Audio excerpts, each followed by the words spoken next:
Would it be a surprise if Vladimir Putin was behind this?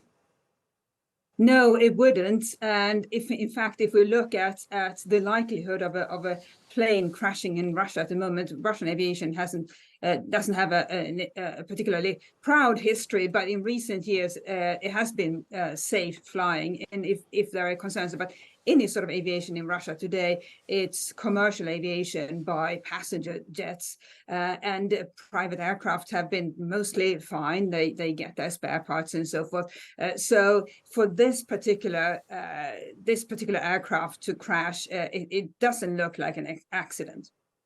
The crash comes 2 months after the failed mutiny. There was an attempted coup on Moscow by Prigozhin. The Wagner group was disbanded to a point. Many were sent to Belarus. Prigozhin was meant to be in Belarus, but we know he's been hopping around all over the place. What does this say about Vladimir Putin, who, if he is behind this, or if there are connections to the Kremlin at all, and that is a big if, nothing, of course, is proven.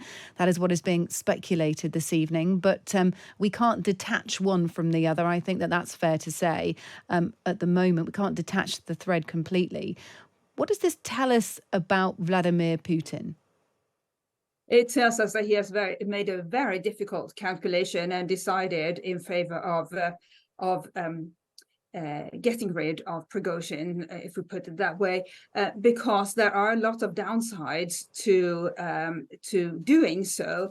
Prigozhin obviously has his mercenaries who are very loyal to him, and in fact are loyal to him, not to the state, even the ones who now are on the payroll of the Russian state. They don't feel any particular loyalty to the Russian armed forces, which is where some of them are now. They feel loyalty to him. If they feel loyalty towards anybody at all, they won't be pleased about this. And on top of that, we need to look at the African countries where the Wagner group, through Prigozhin, has been Russia's extended arm and has done really, from a Russian perspective, incredible work setting up arrangements with various African regimes. What will those regimes say now that the man who is really their main contact seems to be no more?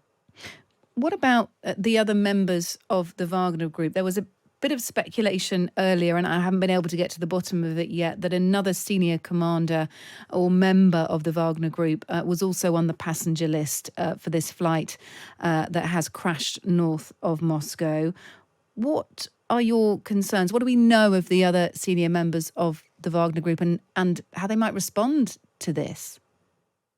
Well, we know that the second gentleman, who is a very violent man, is reported to have been on the same aircraft, and of course there is a lot of speculation going on at the moment, and this is also a reflection of where Russia is today. That we don't even assume that we can trust what the information that the Russian government agencies put out. That's how far Russia has sunk in terms of credibility. But that's where we are. So we don't really know anything for certain about the other passengers. But what we do know is that Prigozhin had all on his own through with the help of Russian government money, obviously, but on his own steam otherwise, set up this incredibly powerful group, and that really compares to the Russian armed forces, where there are constant problems of loyalty to the state and to the employer.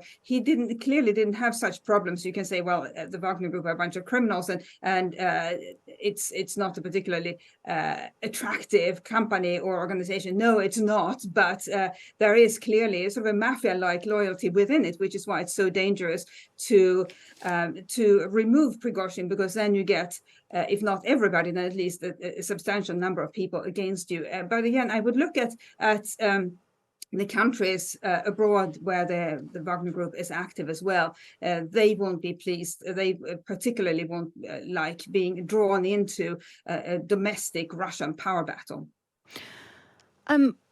We've got a text here, and I will just run it by you because it is a question from a listener, and it is as valid as any that I ask, really. I'm just wondering, says our texter, if the Wagner group will now defect to the Ukrainian side as far as the European operations go. Every man has his price, plus many of them must now be fearful for their futures. Elisabeth? Yes, that is a valid question, and I wish we knew how the thinking is within the Wagner Group at the moment, and that there will be different strains of thought, different theories, different ideas within this rather large organization. The question, though, is whether even if some of the Wagnerites were to defect to Ukraine, whether the Ukrainians would want them, because actually they are not particularly palatable individuals, and what would the Ukrainians do with them other than putting them up in a house and feeding them and so forth? They wouldn't want them in their armed forces, because these are really brutal men, and also it wouldn't be wise to assume that they would be loyal to the Ukrainian government. Jason in Liverpool says Prigozhin was a mercenary. He uses another word there, responsible for thousands of innocent deaths.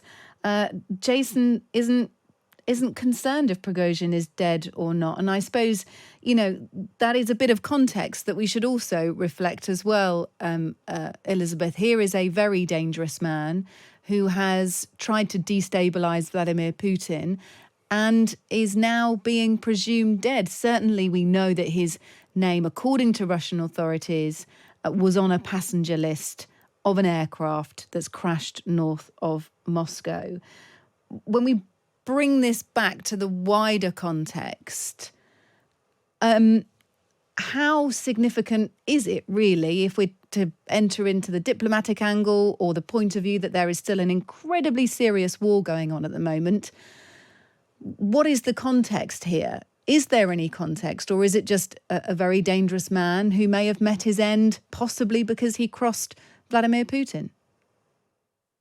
Kate, I think this is just the latest reminder of how authoritarian regimes operate. They come to power often through violence, but once in power, they use violence, and there is really no fully palatable side of any authoritarian regime. And if we look back, for example, to the Nazis in Germany, they came to power. Then after a while, there was a power struggle between one side of the Nazi movement and the SA. I think your listeners will remember that. And there was the Night of the Long Knives, where Hitler essentially had his rivals assassinated, and on it went. So this is the decay of authoritarian regimes, where they just descend into violence among rival groups within the movement or within the regime, and it doesn't get any better. Which is why, in a sense, we shouldn't salute anybody's death, but in a sense, this is a sign of where the Russian government is today. Yeah. That we have this rivalry and people being killed off, and it won't be the last time that happens. Do we know where Vladimir Putin is right now, Elisabeth? No, and I think if anybody says they do know where he is, I think we shouldn't trust them, because so little. We have reached the point where we can't trust anything the Russian government says, and those of us outside the Russian government, meaning almost all of us, have very little. Have no way of knowing what is happening and what is true. So it's a complete informational chaos, and I think it's at the point where even if Vladimir Putin were to turn up tonight in a well, we've got pictures of him here attending a concert, apparently at a concert. You are right to urge caution, but media broadcasters here have Vladimir Putin at a concert, so making a very public appearance, I suppose, which is interesting. Yes, yeah.